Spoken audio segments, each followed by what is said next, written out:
populations défavorisées de la ville de Bouaké ont reçu des vivres et non-vivres. C'est un don de la municipalité et de personnes de bonne volonté. En Iran, des portraits du puissant général iranien Qassem Soleimani et du guide suprême iranien l'Ayatollah Al-Khamenei se trouvaient dans les rues de Téhéran un jour après que le général iranien a été tué vendredi à Bagdad. Bonsoir, bienvenue aux 19h. Un lot important de matériel biomédical a été remis récemment au CHR de Dimbokro. C'est le fruit d'un partenariat entre le Conseil régional du NZI et une ONG internationale. Ce don estimé à 1,2 milliard de nos francs devrait permettre à ce centre hospitalier régional de relever considérablement son plateau technique, comme nous l'explique Godefroy Okambawa.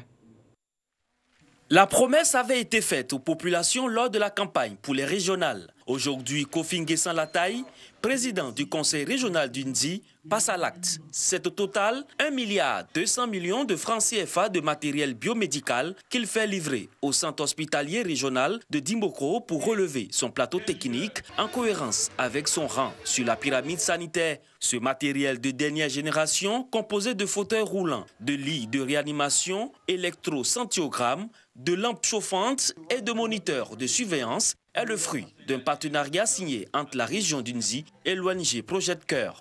Dans notre hôpital, nous avions constaté qu'il y avait beaucoup de matériel qui nous manquait. Dimbokro, qui est un CHR, expédie des malades ailleurs. Nous ne comprenons pas. Nous sommes tous heureux aujourd'hui. C'est un grand soulagement pour la population de Dimbokro. Ça nous permettra effectivement de faire une prise en charge efficace vraiment de la population. Cette action du conseil régional du NZI est une thérapie longtemps attendue par le CHR de Dimbokro, centre de santé de référence, mais en réalité souffrant de son dénuement. Aujourd'hui, c'est un pas de géant en termes d'équipement du plus grand établissement sanitaire de la région du NZI. Aussi, le président du conseil régional s'est-il engagé à mettre en place un comité de suivi et d'évaluation de cette nouvelle acquisition. Je suis heureux pour mes parents. Si il est bien utilisé dans les différentes formations sanitaires, la gestion des cas de maladie va s'améliorer grandement dans notre région. Nous allons être vigilants pour suivre ensemble que ce matériel soit mis à la disposition des structures sanitaires publiques afin que tous les malades puissent en bénéficier. La santé, une des priorités du conseil régional du NZI qui donne la possibilité aux indigents d'avoir accès aux soins de santé grâce à un partenariat signé avec des structures sanitaires de référence de la région du NZI. Un mot de religion, le comité exécutif de l'Association des élèves et étudiants musulmans de Côte d'Ivoire a tenu samedi dernier son assemblée générale ordinaire. Lieu choisi, l'amphithéâtre A de l'université Félix Houphouët-Boigny à Cocody. Au programme, le bilan des activités de l'AMC. Paga Sorokoni. Amphithéâtre A de l'université Félix Houphouët-Boigny de Cocody. Lieu choisi par le comité exécutif de l'Association des élèves et étudiants musulmans de Côte d'Ivoire, AEMC, pour son assemblée générale ordinaire. À cette occasion, l'Amir Sissé Suleiman, président du comité exécutif de l'AMC, a dressé le bilan des activités de cette structure islamique. Bilan selon le juge positif. 70% des militants sont satisfaits de ce que nous avons fait pour cette première partie du mandat. Ils ont également fait des suggestions que nous prendrons en compte, Inch'Allah. Et dans la deuxième partie du mandat, nous allons nous activer également, tout en prenant en compte les suggestions, pour pouvoir présenter au Congrès un bilan plus meilleur que celui-là. Le bilan dressé par le président du comité exécutif de l'AMC, soutenu et apprécié par les différents responsables des sections et sous-sections de l'association, des communes du district d'Abidjan et des villes de l'intérieur, mais aussi par les guides religieux et le parrain de cette assemblée générale ordinaire. Je remercie l'Amir et mes félicitations au comité exécutif, même s'il y a encore beaucoup d'autres tâches à faire et qu'Allah facilite ces tâches-là. Ces jeunes-là ont fait preuve de beaucoup de maturité, ils ont fait preuve d'organisation et puis beaucoup de projections sur le futur et sur l'avenir. Nous allons essayer de les soutenir, de continuer à soutenir ce qu'ils font. Il y a, bien entendu, on ne peut pas faire d'œuvre humaine parfaite. Il y a des améliorations à faire, notamment il faut qu'ils s'engagent à épouser l'ère du temps, à utiliser le numérique. Responsables et membres de l'AMC, encouragés et félicités par imams et guides religieux qui ont invité la jeunesse musulmane dans son ensemble à être des partisans de paix, mais surtout à prier pour la cohésion dans le pays. De prier pour notre cher Côte d'Ivoire qui dans quelques mois, va aborder un virage assez important pour sa vie. Et celui qui détient les solutions de tous les problèmes, c'est Dieu. Et c'est à ça que nous croyons. Et c'est pour cela que nous avons invité toutes les sections, partout où elles seront, de prier nuit et jour pour que notre pays connaisse une paix durable et que les futures échéances électorales se passent dans les meilleures conditions possibles et que notre pays continue à connaître la paix. Louanges, invocations, prières et bénédictions pour la stabilité et la cohésion en Côte d'Ivoire, des temps forts qui ont également meublé cette Assemblée générale ordinaire 2019 du comité exécutif de l'AMC. Intéressons-nous à la 9e édition du Festica, Festival Culture et des Arts d'Abobo. L'événement s'est tenu le mardi 31 décembre au complexe sportif de la commune. C'était en présence des autorités et populations qui ont pu communier avec leurs artistes préférés. Paga Sorokoni. Mardi 31 décembre, dernier jour de l'année 2019. Il est un peu plus de 21h. Du beau monde au complexe sportif d'Abobo. Ces jeunes et femmes venues communier avec leurs artistes préférés sont tout heureux. La raison, il est 0 heure. Ils se disent fiers d'être rentrés dans la nouvelle année en bonne santé en janvier 2020. Accolades, salutations, chants et danses exprimés à l'occasion du Festival culturel et des arts d'Abobo Festica. Festival qui vise à faire la promotion de la culture et des artistes ivoiriens. Le Festica, une initiative de Kunta Mader, animateur-producteur à la RTI.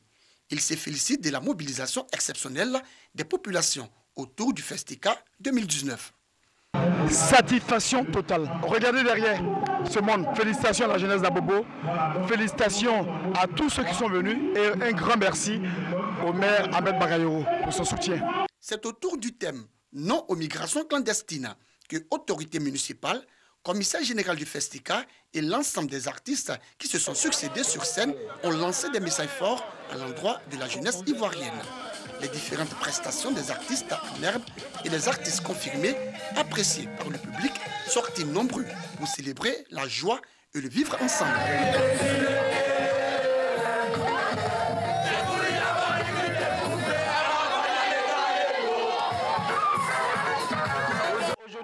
Le Festica doit être à l'image de Anoumambo. Notre souhait, c'est ça, qu'au fait, il y ait un festival où à chaque moment, toute la communauté, toute la population d'Abobo se retrouve autour de ce festival. Très très beau ça. Bon, ça n'a qu'à continuer jusqu'au-delà. J'attends Jim Kamson, même pas sur Coulongo, donc j'attends. Et puis bon, je vais rentrer. Souvent, il y a des artistes pour les voir, pour aller à leur concert, acheter les tickets. Enfin, ici, c'est gratuit, on les voit gratuitement, sauf que pour être patient, quoi.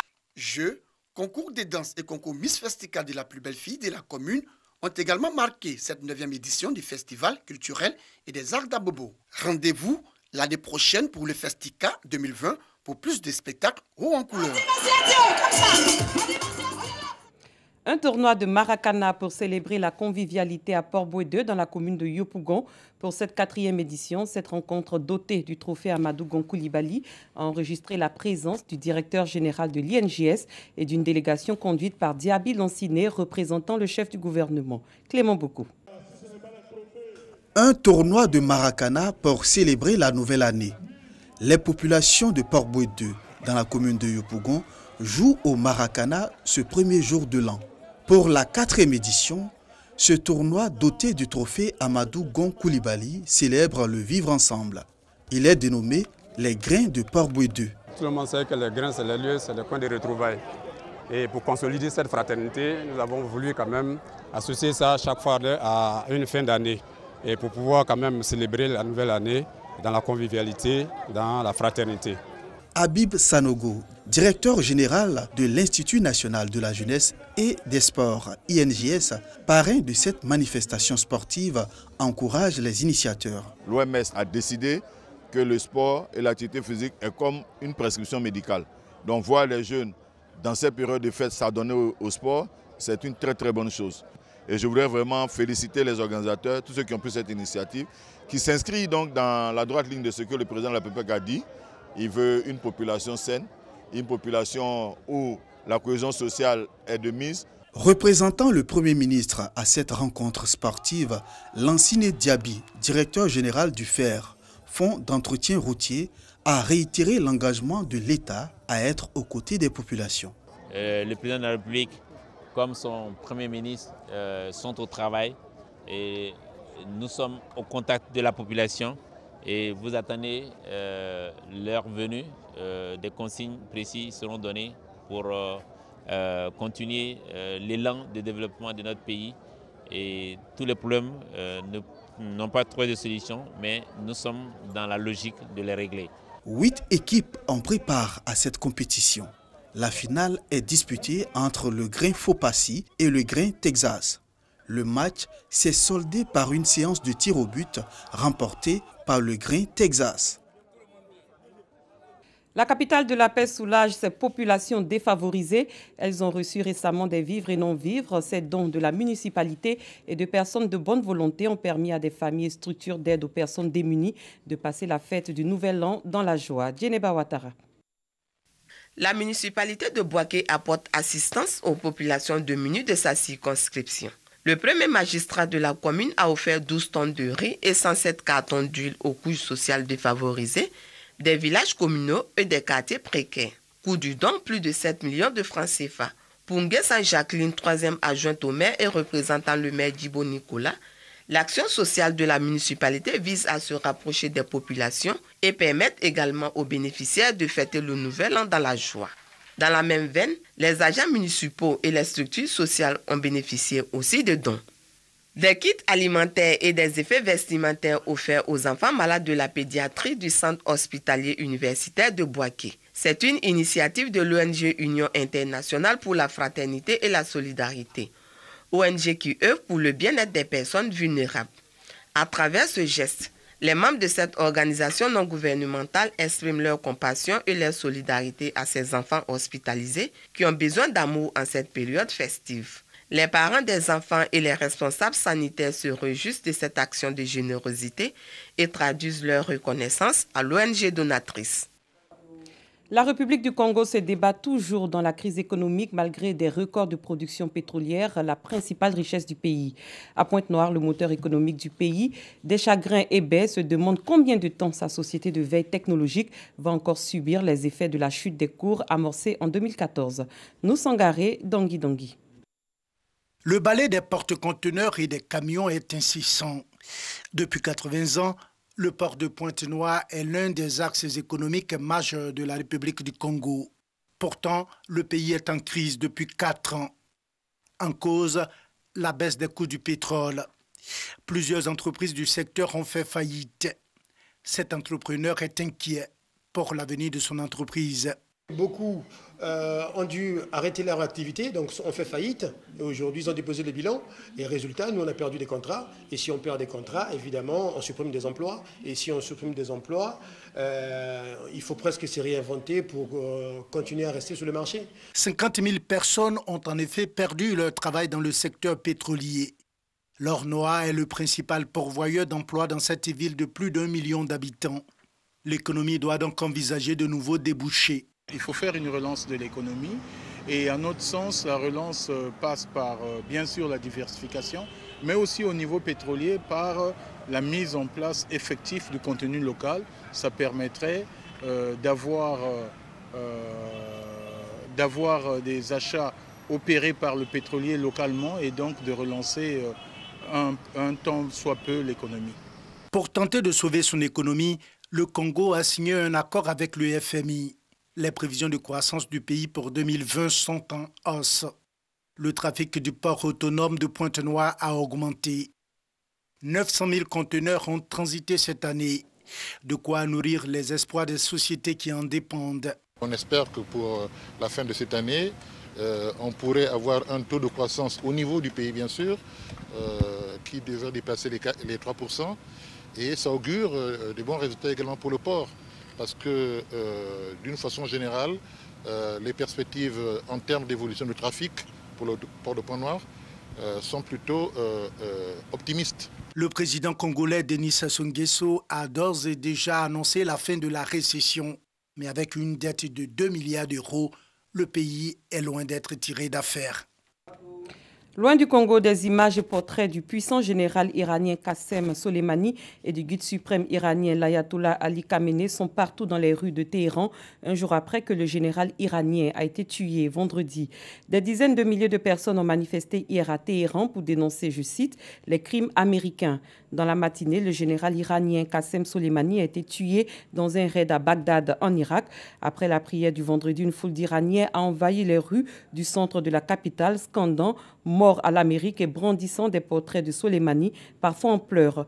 Le général iranien était le chef des gardiens de la Révolution, l'armée idéologique de la République islamique. Qassem Soleimani, dont les obsèques se sont déroulées ce samedi en Irak, des dizaines de milliers d'Irakiens se sont rassemblés pour ses funérailles et celles de son principal lieutenant en Irak, Abu Mehdi al-Mohandis, ainsi que d'autres victimes tuées dans le raid américain la veille près de l'aéroport de Bagdad. La journée des obsèques a débuté dans le sanctuaire chiite du quartier de Kazimiya, dans le nord de la capitale irakienne. Les participants ont réclamé vengeance pour Abu Mehdi al-Mohandis, chef opérationnel du Hashd al-Shabi, coalition de paramilitaires intégrés aux forces de sécurité irakiennes. Fin de cette édition. Merci de votre fidélité. Je vous retrouve demain. Très bonne soirée.